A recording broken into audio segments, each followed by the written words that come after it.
Are you old school with your speaking? Or are you coming around to new school with your speaking? Which is it? Do you know?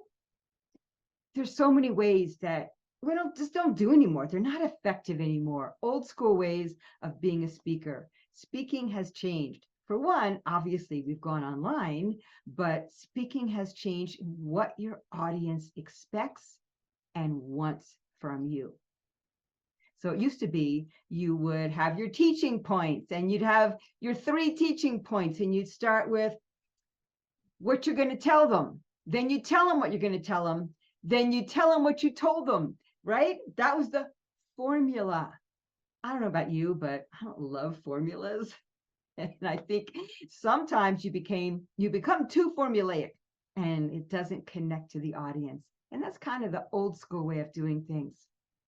So the new school way is, yeah, you want to have 3 teaching points, but around that, you want to hook your audience from the beginning, maybe by telling a story, maybe by involving them and getting them to move. It depends if you're in person or you're on video, but getting them involved, getting them moving, telling them a story, having them have some kind of whiplash, like, what did you say? Getting them involved is even better than the 3-step formula. Then, yes, you want your teaching points. But within those teaching points, you want to have a story about each teaching point.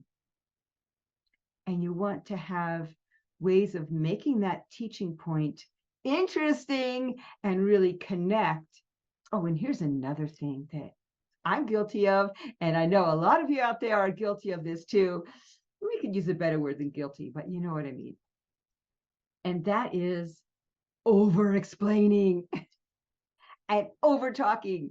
I do an exercise with people called Less is More.